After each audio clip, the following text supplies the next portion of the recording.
Bienvenue dans Entre deux clics. Bonjour à tous les amis, j'espère que vous allez bien, que vous avez passé de belles fêtes de Noël avec vos familles, vos amis, que vous avez pu fêter cette nouvelle année comme il se doit. Bref, on se retrouve pour la première fois depuis le début de l'année pour tout d'abord vous souhaiter une belle et sainte année 2025. J'espère pour vous un maximum de réussite, un maximum de projets, que ce soit dans votre vie perso, dans votre vie pro. Bref, que cette année soit incroyable pour vous, que vous puissiez vous dépasser chaque jour un peu plus. Pour ma part, j'ai passé d'excellentes vacances de Noël, ça m'a fait un bien de fou. J'étais dans le sud, il a fait hyper beau, c'était juste génial. J'ai vraiment surtout coupé tout le côté travail, tout le côté photo, tout le côté vidéo pendant toutes ces vacances, à tel point que j'ai détéléchargé Instagram. Je suis complètement déconnecté, ça fait vraiment du bien. C'est-à-dire que j'ai pas fait de post-prod de toutes les vacances. Et j'en connais que ça faisait longtemps que j'avais pas fait ça. Donc c'est très important de pouvoir le faire de temps en temps pour respirer un peu et enlever un peu cette charge mentale qu'on a constamment quand on est auto-entrepreneur. Bref, je suis très content de reprendre cette nouvelle année. J'ai plein de nouveaux objectifs, plein de nouveaux défis. Il va falloir charbonner, il va falloir trouver un maximum de clients. Parce que oui, il faut avoir des grosses ambitions, sinon on a du mal à avancer. Mais attention, des ambitions grandes mais réalistes et réalisables. J'ai donc repris le travail cette semaine en commençant lundi, même si j'étais encore en retour de vacances parce que j'étais à Lyon, donc j'ai profité pour voir des potes, etc. Mais voilà, j'ai repris vraiment cette semaine petit à petit. Je me suis plongé sur différentes choses, notamment un peu de production pour une cliente, donc Antoinette Paris, à qui je devais rendre avant le 6 janvier au moins les V1 de toutes les vidéos que je devais lui rendre. Donc ça c'est fait. Et aussi j'en ai surtout profité, ce qui est très important, pour restructurer comment je vois mon année, donc poser chacun de mes objectifs, définir un peu comment je vais m'organiser chaque semaine, chaque jour, pour être efficace sur la suite de l'année et commencer très très fort. Bon, comme c'est le tout premier épisode de l'année, je vais vous montrer non pas ce que je fais pendant ma semaine parce que c'est une semaine de remise en forme, de relancement dans le taf, etc. On peut dire que c'est assez décousu et surtout la chose la plus importante qu'il y a à faire dans ces premières semaines, c'est s'organiser, que ça soit dans tes journées, que ça soit dans ton année, dans le sens où il faut écrire concrètement ces 5-6 grands objectifs dans l'année et après on les découpe, on les divise par des petits objectifs à plus court terme qu'on met soit sur le trimestre, soit sur le mois, soit même sur la semaine, voire la journée en fonction des tâches que tu as à faire. Donc c'est un peu ce que j'ai fait ces derniers jours, en tout cas pendant cette semaine, de savoir vraiment ce que je voulais, où je voulais aller cette année et comment je voulais mettre en place pour atteindre ces objectifs tout simplement. Donc voilà un peu à quoi ça ressemble, un tableau d'objectifs. Là, c'est pour le mois de janvier 2025, même s'il est déjà un peu entamé. L'idée, c'est de, ici, créer une colonne avec tout ce que je ferai par semaine, donc une organisation par semaine. Par exemple, là, j'ai mis lundi, ça va être que de la prospection. Le mardi, ça va plus être de la création de contenu. Le mercredi, ça va plus être tourné au niveau de la formation, de l'accompagnement, etc. Jeudi, le but, c'est de créer des tournages, ou en tout cas de trouver des tournages, que ce soit payé ou non, mais de créer de la création. De créer de la création, c'est pas mal. Mais de produire quelque chose avec d'autres personnes. Et le vendredi, ça va être le tournage et la post-prod d'Entre deux clics, ainsi que d'autres choses. Forcément, il y aura des trucs à faire.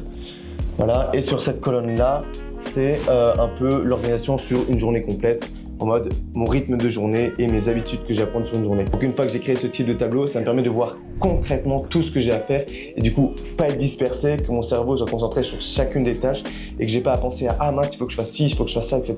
Donc c'est très important d'écrire chacune de tes tâches, d'écrire chacun de ces objectifs de manière très précise. Pour ceux qui me suivent sur Instagram, vous pouvez aller voir mon dernier réel où je parle de comment définir ces objectifs de manière SMART, c'est-à-dire des objectifs spécifiques, mesurables, atteignables, réalisables et temporels, c'est-à-dire temporellement définis. Une fois que tu as défini tes objectifs de manière SMART et que tu les as écrits de manière très précise et concrète, c'est une chose des plus importantes que tu as faites et ça c'est génial pour ton année 2025, ça te permet d'avoir une vraie ligne directrice pour savoir où tu veux aller. La deuxième étape très importante quand tu es auto-entrepreneur, quel que soit ton domaine, quand tu as ton compte, c'est la discipline et la régularité. Il est très important d'avoir de bonnes habitudes tout au long de son année pour être efficace tout au long de l'année et atteindre ses objectifs. Parce que si tu te bases uniquement sur ta motivation, il y a des moments comme en début d'année, tu vas être très motivé. Il y a d'autres moments où ça va être très compliqué parce que tu n'as peut-être pas de clients. C'est compliqué de trouver des clients. Tu n'arrives pas à avoir de la créativité. Bref, donc si tu te bases sur la motivation, tu vas forcément être déçu. Si tu te bases sur la discipline, tu verras forcément une évolution.